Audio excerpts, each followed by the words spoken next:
Halo fanku Hasan Sabila, kita ketemu lagi di season berikutnya. Saat ini kita akan berbicara lebih mendalam tentang diabetes. Saya lebih senang membahas tentang diabetes karena penderita diabetes di Indonesia termasuk ranking teratas. Luar biasa. Bingung semua penderita bagaimana untuk mengatasinya. Maka saya pesan kepada semua penderita diabetes di Indonesia, khususnya kepada fan Hasan Sabila. Mereka yang sudah masuk di dalam klub Hasan Sabila, maka bisa berkonsultasi. Saya Hasan Sabila dari Puspita Raja, perusahaan herbal Yogyakarta. Maka memberikan ada 7 pantangan yang wajib bagi penderita diabetes. Mohon yang 7 ini diingat-ingat. Syukur ini bisa dicatat. Apa yang harus saya sampaikan? Karena pantangan 7 ini belum pernah disinggung dan belum pernah disampaikan. Kalau saya menyampaikan saat ini, berarti pertama kali yang saya menyampaikan kepada penderita diabetes. Baik Bapak dan Ibu, sahabatku fan Hasan Sabila. Yang pertama, pantangan yang pertama yang wajib bagi penderita diabetes, tidak boleh sama sekali dikonsumsi. Salah satunya adalah gula pasir. Gantikan kebiasaan kita gula pasir dengan gula aren atau gula Jawa.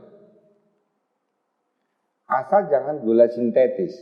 Yang dibutuhkan oleh tubuh ini adalah gula alami, bukan gula yang diproses secara kimiawi. Itu tidak menguntungkan bagi metabolisme. Itu yang pertama. Kemudian yang kedua adalah makanan kecut. Bagi semua penderita diabetes, hindari makanan kecut. Apapun juga jenisnya. Jadi makanan yang diproses agar menjadi kecut atau memang dari bahan dasarnya kecut, ini tidak boleh bagi penderita diabetes. Itu betul-betul dihindari. Kenapa? Karena inilah yang bisa mendapatkan kerusakan pankreas. Salah satunya adalah dari bahan-bahan kecut. Di mana bahan kecut itu akan merusak pencernaan. Di dalam pencernaan di situ ada pankreas. Oleh karena itu, penderita diabetes tidak boleh dengan makanan yang kecut. Baru sekarang kan kita mendengar, makanya saya sampaikan kepada fan Hasan Sabila, karena cintanya saya terhadap semua fan Hasan Sabila di Indonesia, maka semua penderita diabetes yang menonton video saya sarankan untuk meninggalkan 7 pantangan. Yang ketiga adalah obat kimia. Pertanyaan kita sementara adalah, bagaimana Pak kalau saya harus meninggalkan obat kimia? Padahal kalau saya tinggal sehari aja gula pasti naik. Bahkan terkesan bahwa gula saya ini bandel Pak. Minum obat aja tidak turun-turun. Selama ada Hasan Sabila di dunia ini, maka saya akan memberikan solusinya. Fanku Hasan Sabila, banyaknya mengkonsumsi obat-obatan ternyata bukan memperbaiki, justru dia akan merusak sarang daripada pankreas. Kerusakan ini tidak bisa lagi akan kita perbaiki. Karena tidak ada pengganti pankreas kedua. Jadi kalau memang ini rusak, selamanya pasti akan rusak. Dari mana rusaknya? Awalnya, pankreas tidak mampu memproduksi gula di dalam tubuh.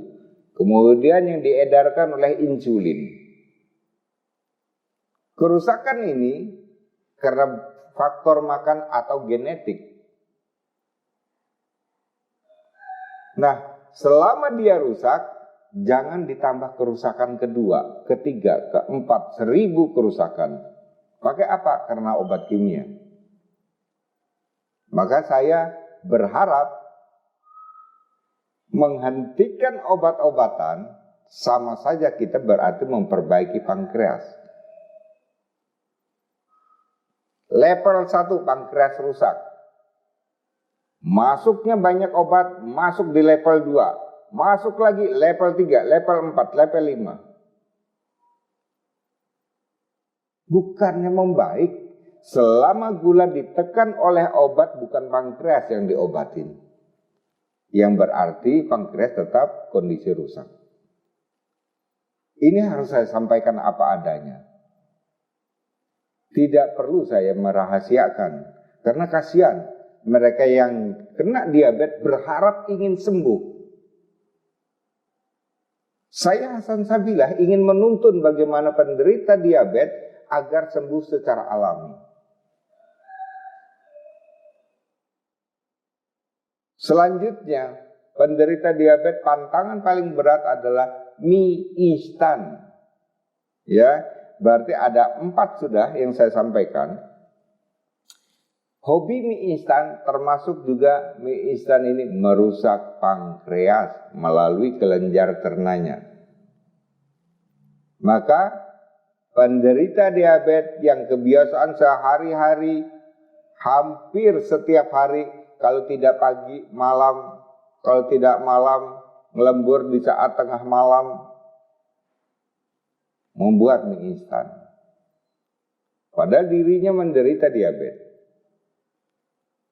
Artinya apa? Memicu pankreas itu menjadi rusak. Ini kesalahan kita sendiri. Tapi kan saya tidak tahu, sejak saya memberitahukan ke-7 pantangan ini, mari bagi penderita diabetes kita hindari. Saya kasihan, kenapa tidak dari dulu-dulu disampaikan? 100 tahun yang lalu, 50 tahun yang lalu, sampaikanlah kepada penderita diabetes agar mereka jadi sembuh. Kasihan kan? Oleh karena itu, saya Hasan Sabilah harus belak-belakan ngomong apa adanya. Tidak perlu saya tutup-tutupi. Kemudian, hobi ayam boiler. Mengkonsumsi ayam, tapi ayamnya membesarkannya pakai makanan buatan. Yang dipicu agar ayam itu cepat besar, cepat gemuk, pakai obat-obatan kimia, setelah dipotong, ayamnya dimakan oleh manusia. Semakin rusak. Sudah obat kimia yang kita konsumsi, sudah kecut-kecutan, hobinya mie instan, masih ayam boiler. Maka terjadilah bandelnya penyakit diabetes yang tidak bisa turun. Sekarang kita sadari, banyak mereka yang bertanya, menghubungi saya, telepon saya, Pak, diabetes saya kok tidak turun-turun. Selama hobinya itu tidak bisa dihindari, sulit akan turun. Bukan obatnya yang salah, tapi diri kita yang salah.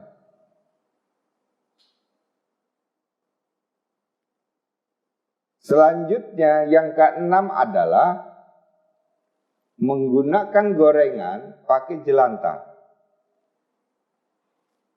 Jadi jelantah minyak goreng itu hanya sampai 3 kali saja dipakai. Gorengan pertama dah aman. Nanti sore dipakai lagi masih aman. Esok paginya dipakai lagi masih aman. Tapi kalau sudah 50 kali dipakai, ini tidak benar. Kita hanya nambah sedikit-sedikit agar minyak itu tidak habis. Tapi tetap saja itu jelantah namanya. Walaupun diperbarui dengan minyak yang segar. Ini tidak boleh. Kenapa? dia dapat membuat penebalan pada dinding pembuluh darah. Ini jelantah. Diabetes itu sendiri bersifat dia akan merusak dinding pembuluh darah. Ditambahi dengan diabetes, dengan jelantah. Ada dua komponen yang merusak dua pembuluh darah. Yang pertama dari diabetes, yang kedua adalah dari jelantah yang akan merusak pembuluh darah jantung atau pembuluh darah otak atau mata. Bersatunya ini bisa membuat orang menjadi stroke, bisa membuat orang menjadi buta mata. Tapi kemarin-kemarin kan saya tidak tahu, Pak. Oleh karena itu, hadirnya saya ingin memberikan tahu kepada semua fans Hasan Sabila. Informasi ini adalah informasi penting. Sampaikan kepada teman-teman kita yang diabetes. Yang ketujuh, durian. Menahanlah kita, memang durian itu bukan jatahnya bagi penderita diabetes. Walaupun hobi, walaupun punya uang, tapi karena ini pantangan yang akan merusak, hindari. Saya kan setahun sekali sama saja. Ini sudah baik, ya, diperbaiki. Pankreas sudah mulai jalan. Merasa sehat, durian dimakan. Rusak lagi. 7 pantangan ini adalah yang betul-betul harus kita tinggal. Saudaraku fans Hasan Sabila, doa saya kepada fans Hasan Sabila, mudah-mudahan penderita diabetes segera sembuh dan segera mereka merasakan nikmatnya sehat. Rasakanlah hidup sehat tanpa penyakit. Saya akan memberikan tuntunan, akan memberikan pelajaran bagaimana pelajaran ini bisa diterima oleh kita semua. Ini baru saya berbicara tentang pantangan wajib bagi penderita diabetes. Kemudian, saudaraku, fans Hasan Sabila, mengapa diabetes ini jadi bandel? Kenapa sulit diturunkan? Mari simak baik-baik. Yang pertama, si penderita diabetes tidak bisa meninggalkan rokok. Ya, ingat ya. Penderita diabetes tidak bisa meninggalkan rokok. Jangan untuk alasan tanpa rokok saya tidak bisa bekerja, tanpa rokok saya tidak pede, dan tanpa rokok saya seperti banci. Jangan ini sebagai alasan. Kasihan organ kita sedang sakit. Tinggalkanlah bagi penderita diabetes rokok jauh-jauh. Ini menjadi pantangan.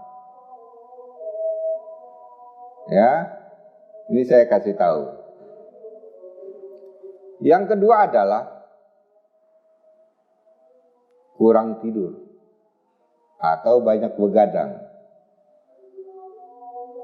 lembur, begadang di ronda hampir setiap malam,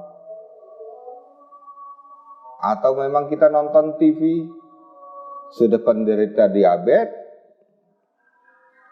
dia tidak bisa mengatur jantung. Harusnya jantung untuk beristirahat selama 8 jam tidak digunakan teori ini. Sehingga jantung memicu terus selama dia beraktivitas. Maka kerusakan-kerusakan ini cepat terjadinya, bandelnya diabetes tidak bisa turun. Karena jantung dipicu untuk rusak. Ya, saatnya untuk beristirahat, 8 jam diistirahatkan. Terus untuk bekerja kembali. Tapi kalau kita tanpa menggunakan teori sehat, mustahil diabetes akan normal. Maka darah tetap akan mengental.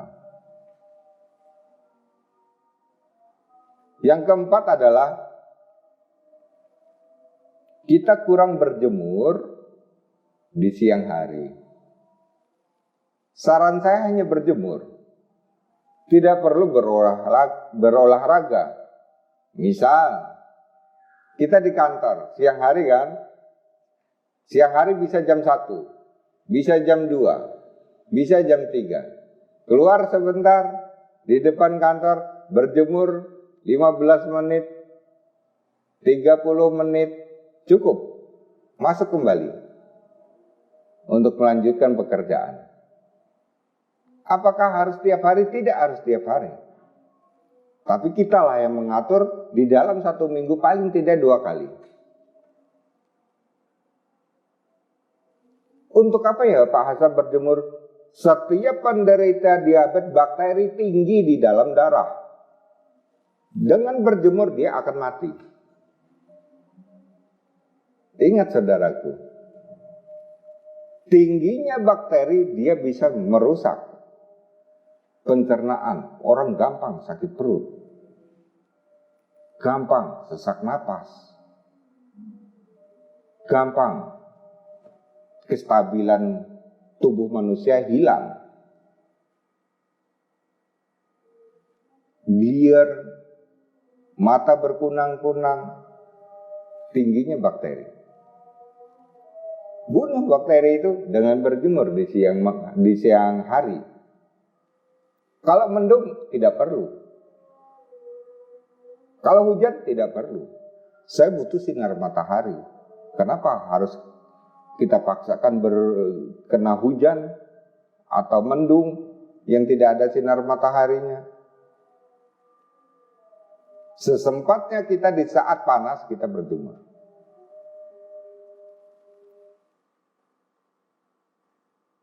Kita lanjutkan.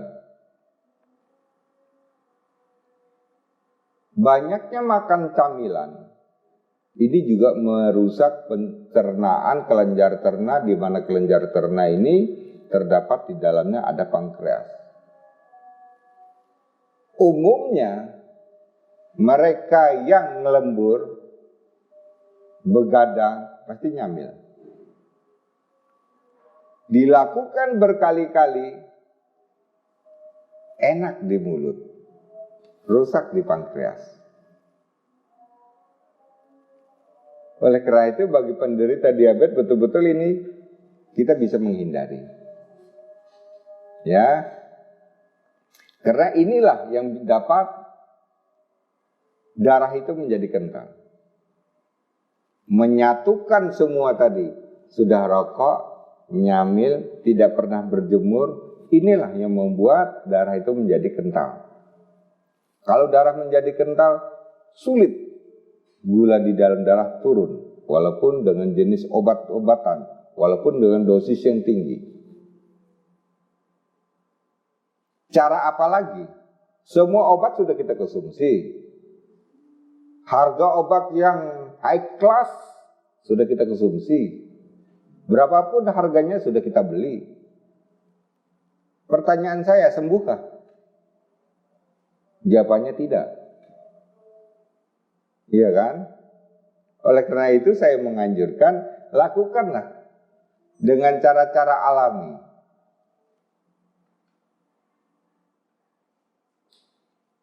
Kemudian,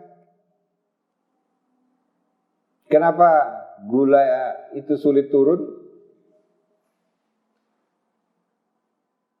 Karena kebiasaan kita, kebiasaan jelek kita, begitu makan ingin tidur. Dah, itulah. Itu tidak bisa kita kita hindari. Kita sudah merasakan itu semua. Nikmatnya orang makan, setelah makan kenyang duduk sebentar tidur di kursi. Kalau tidak di tempat tidur. Hanya berjarak 10 menit, 15 menit tidur. Ini yang salah. Kenapa? Tumpukan kalori masih tinggi.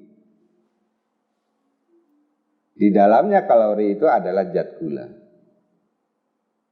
Artinya membiasakan dengan cara seperti ini membuat pankreas itu menjadi rusak. Berikutnya, tingkat stres yang tinggi. Stres di dalam pekerjaan, stres di dalam pergaulan, sama si A tidak cocok, B tidak cocok, C tidak cocok, akhirnya stres sendiri. Rumah tangga, ekonomi. Tingkat stres yang tinggi bisa membuat gula darah di dalam metabolisme sulit turun karena rusaknya pankreas. Semakin parah pankreas dengan pola hidup yang keliru. Ya, maka bagaimana caranya?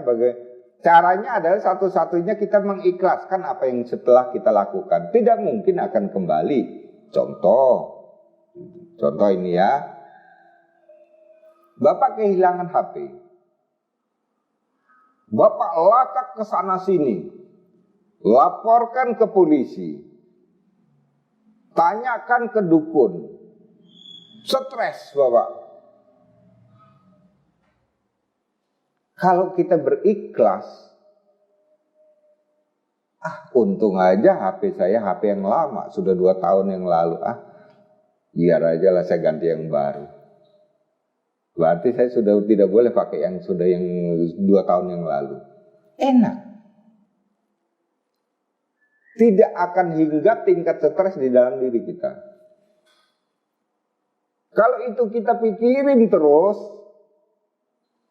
setiap ketemu teman cerita, mau tidur tidak bisa, terbayang dengan barang yang hilang.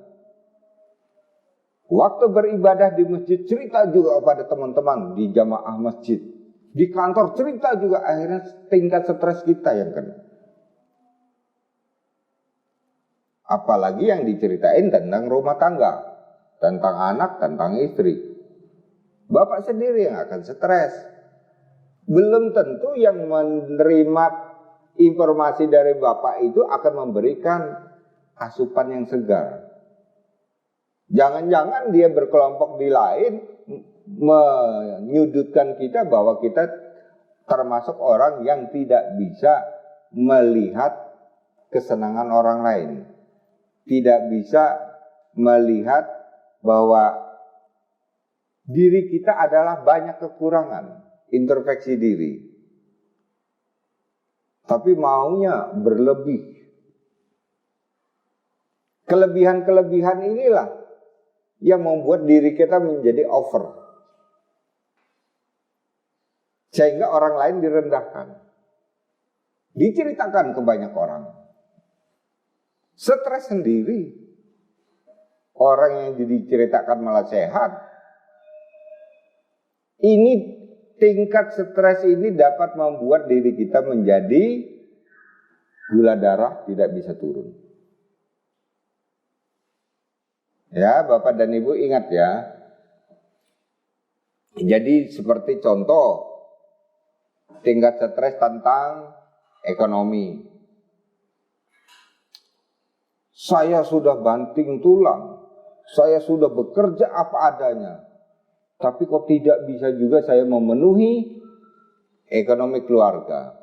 Anak, istri, apalagi kalau dia minta berlebih, minta motor, minta emas, saya tidak bisa memenuhi.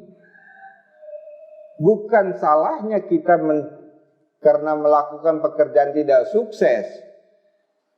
Sukses itu karena ada teorinya, karena ada wadahnya. Berarti di saat kita menerapkan langkah-langkah usaha kita, bisnis kita, pekerjaan kita, kita tidak berdasarkan teori. Kita tidak berdasarkan ilmu. Kita tidak berdasarkan program. Asal kerja, asal jalan, yang penting saya banting tulang, pulang malam untuk istri. Ternyata juga sudah habis-habisan tenaganya, tapi tidak bisa juga. Dia merasakan kenikmatan ekonomi, sehingga merasa dirinya kurang. Saya harus bisa membahagiakan istri. Niat bagus, tapi teori yang salah. Bagaimana caranya? Caranya adalah bagaimana kita akan belajar diri kita melihat orang yang sukses datangi. Minta bimbingan. Arahkanlah saya. Agar saya bisa memenuhi tanggung jawab saya terhadap anak dan istri, itu bagus. Ya, jangan dipikir sendiri. Bapak akan stres.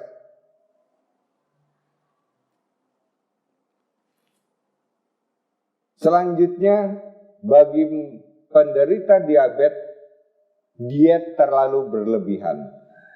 Semua takut. Makan ini, makan itu, takut. Ketakutan yang berlebihan ini membuat pankreas itu menjadi rusak. Gula itu menjadi kental.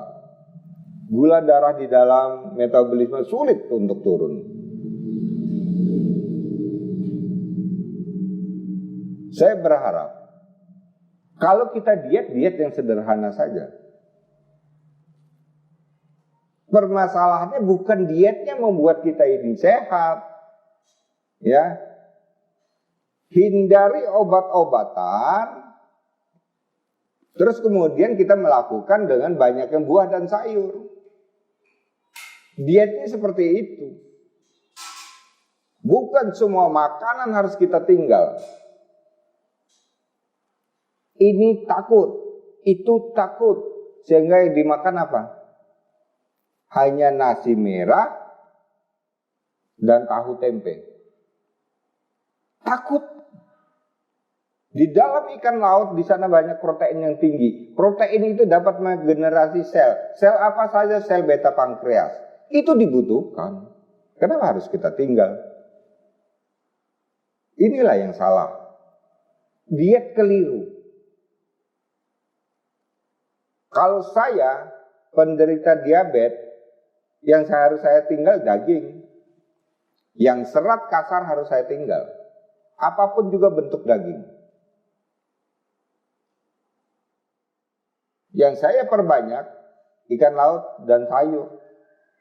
Sayur yang warnanya hijau. Tinggalkan yang berwarna putih atau berwarna merah. Yang kita butuhkan yang hijau. Hijau daun dan ikan laut. Kalau ini menjadi pantangan dengan bumbu masaknya, berarti tidak perlu dikasih bumbu masak. Cukup direbus untuk dilalap. Itu lebih banyak menunya dibanding kita bikin sop. Misalnya di dalam 1 minggu, bikin sop, bikin soto seminggu sekali. Lainnya lalapan. Itu baru sehat. Nah, ini adalah diet yang sehat. Jadi tidak semua harus ditinggalkan.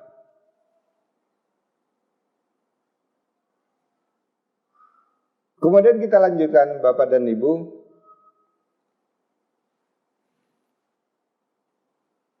Mengabaikan pantangan diabetes. Misal Bapak dan Ibu mengabaikan pantangan diabetes ini, tidak boleh kecut, Ibu langgar kecut. Tidak boleh soda, Ibu langgar soda. Tidak boleh mie instan, Ibu langgar mie instan. Ya, semua pantangan-pantangan diabetes ini kita langgar.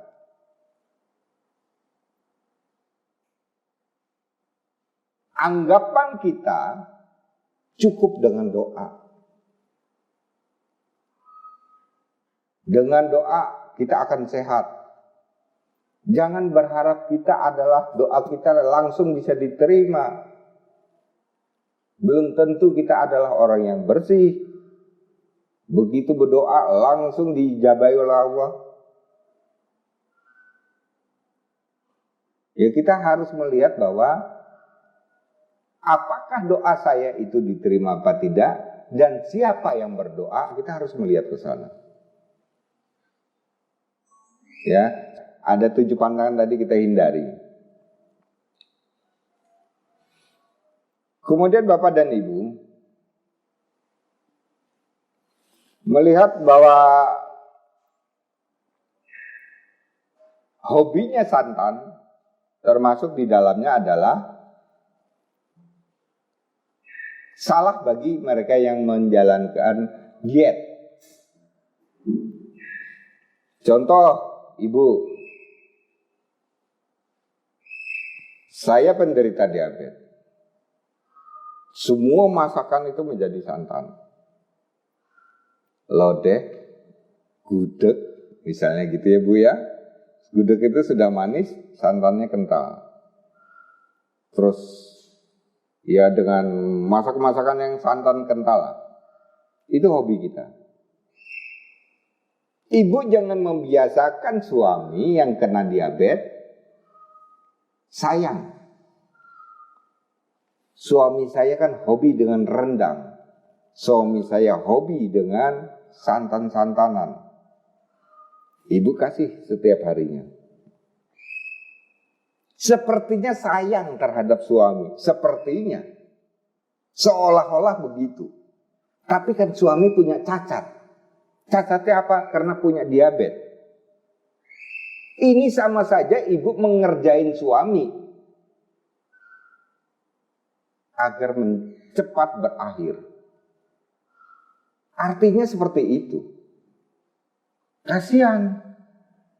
Setelah mendengar saya, mari kita bersatu, kita pahami, kita pelajari bagaimana kita cinta terhadap keluarga, cinta terhadap suami, dan suami kita sajikan dengan cara-cara yang benar. Sampaikan kepada suami. Tadi saya melihat YouTube-nya Pak Hasan.